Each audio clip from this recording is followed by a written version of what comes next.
was born in California on the 13th of May 2002 to parents Zach Gusé and Lindsay Fairley. She also has an older brother. Her parents divorced a couple of years after she was born, and when Karlie was 7, her father married again to a lady called Melissa. There are other younger brothers as well. Karlie lived with her mum up to the age of 10, but when her mother relocated to Yerington, Nevada, she moved in with her father and stepmother Melissa to remain close to friends. They lived in Bishop, but later moved to Chalfant, which is so desolate. There are literally fewer than 700 people living in the area. It's basically desert, but we'll pick up on this a little later. So, what happened to Karlie? It was 4 years ago, in 2018, when Karlie suddenly vanished. On Friday, the 12th of October, Karlie was 16 at the time. She went with her boyfriend to his friend's house. They smoked some pot, and Karlie reacted badly to it. It has been stated that her boyfriend tried to keep hold of her, but she'd become so paranoid she bit him to get away. In panic mode, she bolted from the house alone. She ran down the street with her phone in her hand, and she called her stepmother in distress, asking her to collect her in haste.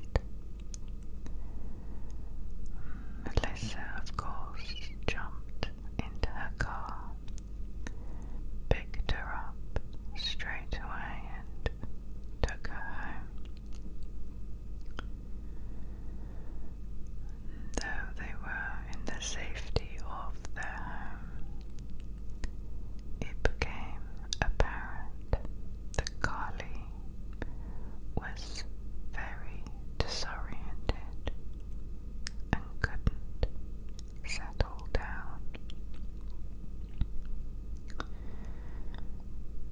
She apparently would be calm for a moment, and then she'd start freaking out the next. Her stepmother stayed at her side throughout the rest of the night, as she was showing signs of paranoia. She told Melissa that she loved her 1 minute, and then was fearful that she would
suspended from school because she got caught smoking weed and had been sent to have some counselling sessions because of it.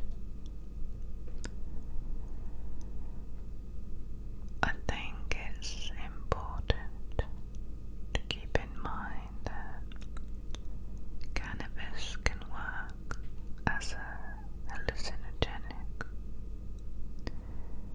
Everybody is different and will react differently according to their general health, their mental state, and hormonal status.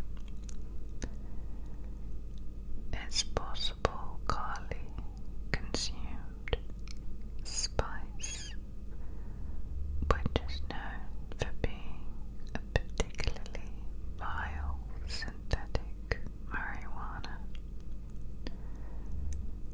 Alternatively, what she smoked could have been laced with PCP, which is a similar psychosis-inducing drug.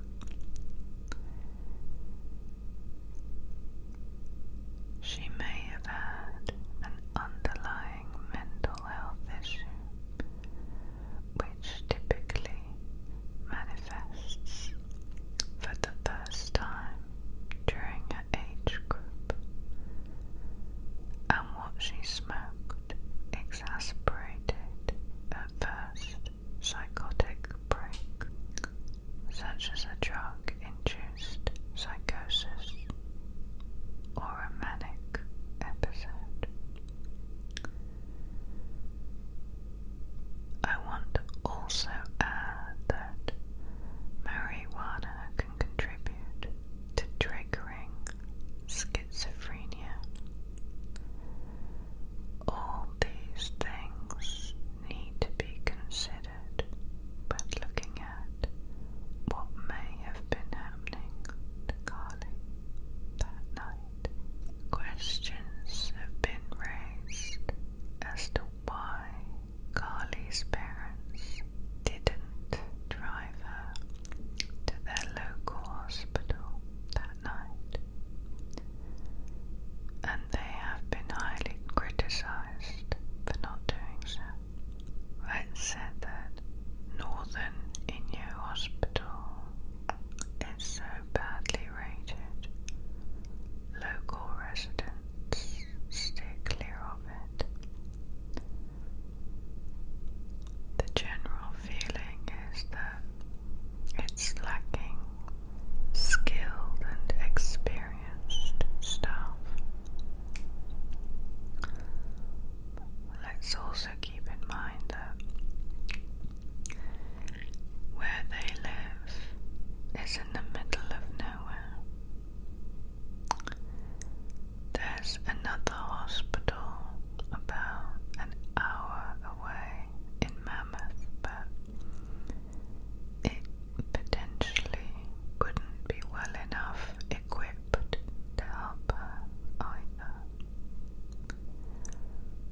Therefore, their best option would have been to take Karlie to a hospital in Reno with the best medical care, but that would have been a 3-hour drive. Realistically, considering the state that she was in, remaining home makes sense in that situation.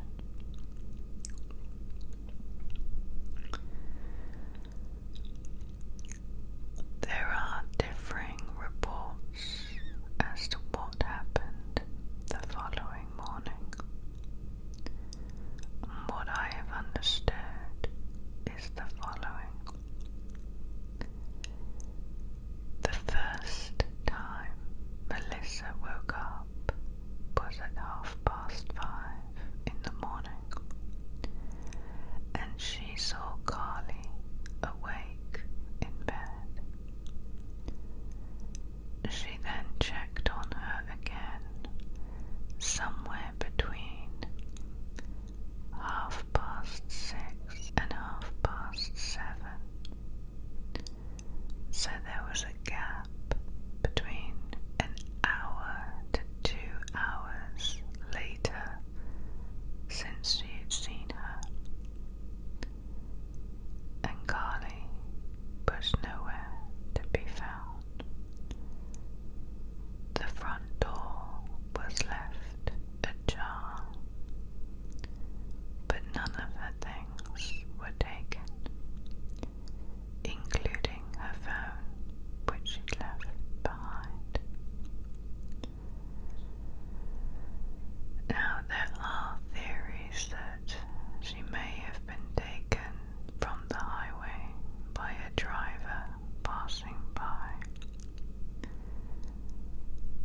is interesting is that at about 7 that morning, she was seen by a local resident